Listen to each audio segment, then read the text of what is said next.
Hello children. Today we will be starting a new chapter, that is demand. Okay, so the success of business, it largely depends on sales. So sales depends on market demand behavior, है ना? So market demand analysis, it is a core topic, we can say, है ना? So this demand analysis saves some purpose. That is, it is an important technique for sale forecasting with a greater accuracy, and it shows direction to product planning and product improvement. Okay, and it is also an anchor for the price policy. So for these reasons, demand analysis is essential for successful production planning. Okay, so therefore here we will learn the basic concepts of demand. Okay, so first comes demand. Okay, if we say demand, see the common parlance, if we say, it may not be able to differentiate between the words like needs, wants, desires and demand.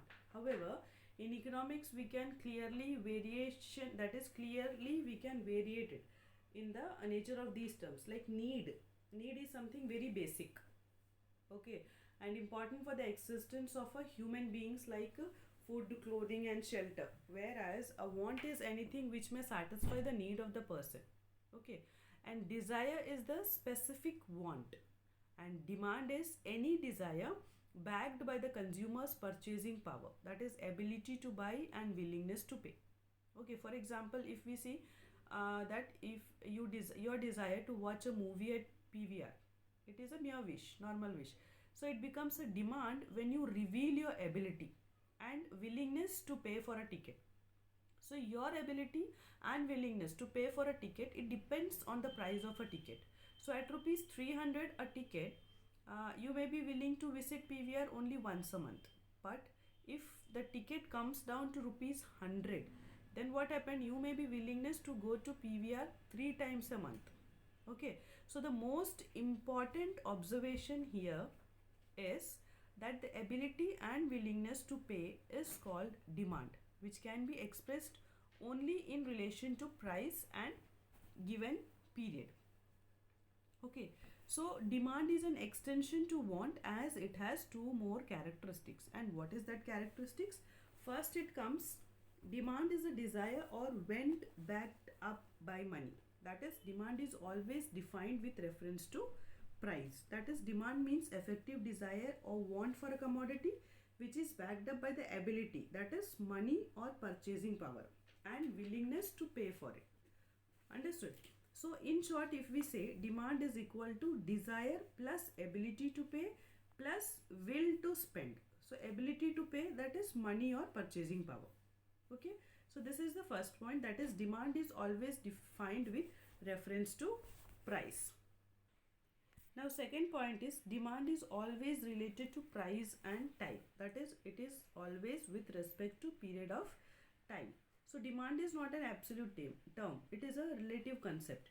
Demand for a commodity should always have a reference to price and time.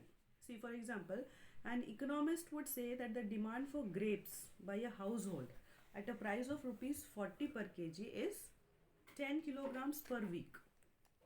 Okay, so economists always mention the amount of demand for a commodity with reference to a particular price and specific time period, such as per day, per week, per month.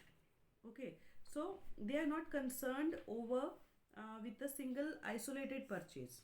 Okay, but with a continuous flow of purchase, we can say. So here we can say that if we define demand here, we can say that demand for the product refers to the amount of it which will be brought per unit of time at a particular place. Okay, that is, here it is given, demand is the quantity of commodity that a consumer is willing and able to buy at each possible price during a given period of time. Okay, so then it is given that the definition of demand highlights four essential elements of demand, that is quantity of demand, willingness to buy, and price of the commodity and period of time, which we had discussed now. Okay, now it is the next topic, that is demand for a commodity may be viewed as ex ante, that is intended demand, or ex post, that is which is already purchased. That means individual demand and market demand, that is demand for a commodity may be either with respect to an individual or to the entire market.